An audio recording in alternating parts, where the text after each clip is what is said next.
A boca é a primeira porção do sistema digestivo. Fica compreendida entre a fenda labial e o istmo das fauces. Pode ser dividida em vestíbulo bucal e cavidade bucal própria. O vestíbulo bucal é limitado exteriormente pelos lábios e pelo modilo, e interiormente pelas arcadas alveolares e gengivas. Na parede lateral do vestíbulo bucal encontram-se o músculo bucinador, a fáscia bucofaríngea e ainda o canal excretor da glândula parótida, com a respectiva papila. Passando à cavidade bucal própria, esta vai ser limitada posteriormente pelo istmo das fauces. Por sua vez, o istmo das fauces é delimitado pelo palato mole e pela raiz da língua. O palato mole possui dois pilares, um anterior, constituído pelo músculo palatoglosso, e um posterior, constituído pelo músculo palatofaríngeo. Entre estes dois pilares encontra-se a amígdala palatina. As duas arcadas palatinas convergem em cima na úvula. Na região sublingual, que constitui o soalho da cavidade bucal própria, encontramos a glândula salivar sublingual, o prolongamento anterior da glândula submandibular, com o respectivo canal excretor, o canal de Varden. São ainda visíveis o freio lingual e as carúnculas linguais de cada lado do freio. Por fim, vemos também vasos raninos, ramos da artéria lingual. O palato constitui o teto da cavidade bucal. Compreende a apófise palatina da maxila, a lâmina horizontal do palatino e uma crista mediana.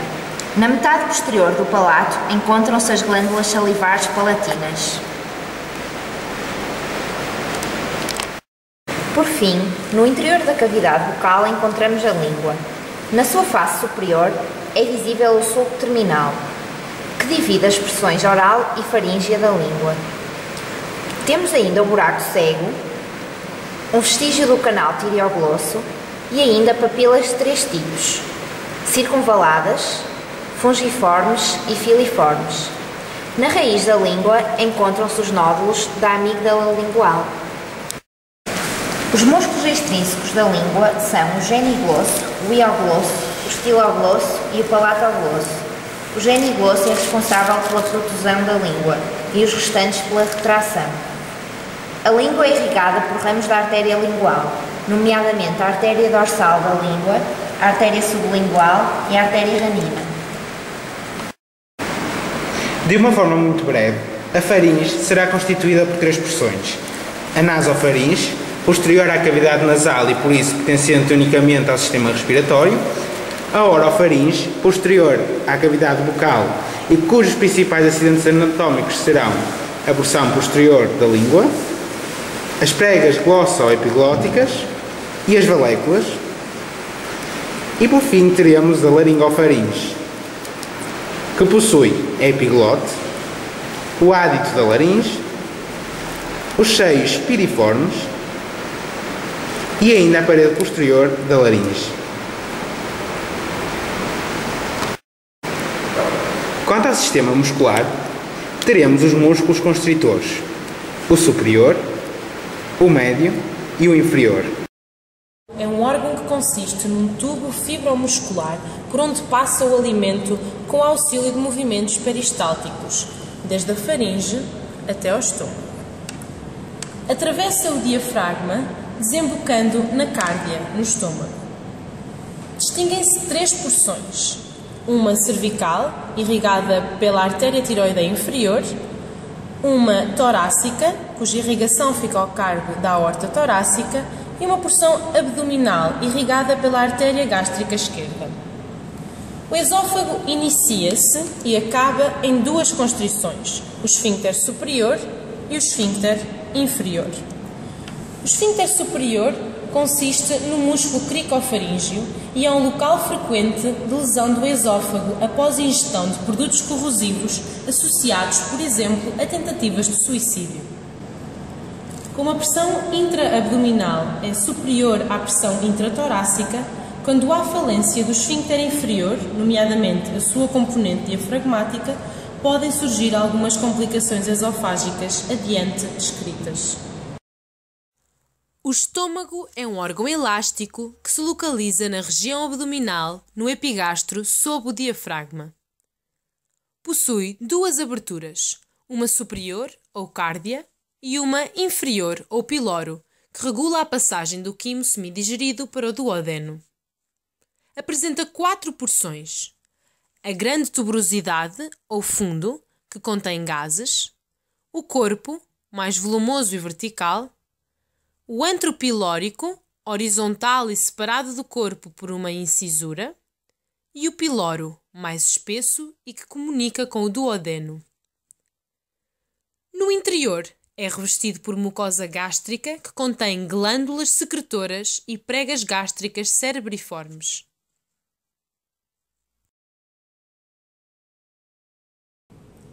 Apresenta duas curvaturas, a grande curvatura, mais lateral, e a pequena curvatura, mais medial.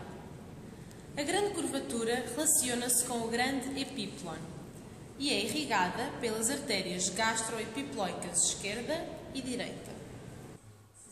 A pequena curvatura relaciona-se com o pequeno epíplon e é irrigada pelas artérias gástricas esquerda e direita. O fundo é irrigado pelas artérias gástricas curtas. O duodeno é a primeira porção do intestino delgado e é a única porção fixa. Não possui mesentério e tem uma forma bastante curva. As únicas partes móveis vão ser as suas terminações, o piloro e o ângulo de Treitz. O duodeno vai estar dividido em 4 partes. A parte superior, que se origina do piloro até ao colo da vesícula biliar. A parte descendente, que se estende da vesícula biliar até à porção superior da quarta vértebra lombar. A parte horizontal, que cruza os grandes vasos até à aorta abdominal, e a parte ascendente, que ascende ao longo do lado esquerdo da aorta até ao nível de L2, onde se torna jejuno. A isto chamamos flexura duodeno-jejunal e é aqui que surge o ligamento de Treitz. No interior do duodeno vão surgir duas carúnculas, a papila maior e a papila menor, sendo que a papila maior é a entrada do canal principal do pâncreas e a papila menor a entrada do canal acessório. O jejuno, o íleo, é a maior porção do intestino delgado e vai estar fixo à parede abdominal posterior pelo mesentério. É irrigado por ramos da artéria mesentérica superior, nomeadamente os ramos iliossecais, jejunais e iliais. A parede vai se tornando mais fina e as pregas circulares menos densas. Do mesmo modo, as arcadas arteriais vão se tornando mais elaboradas.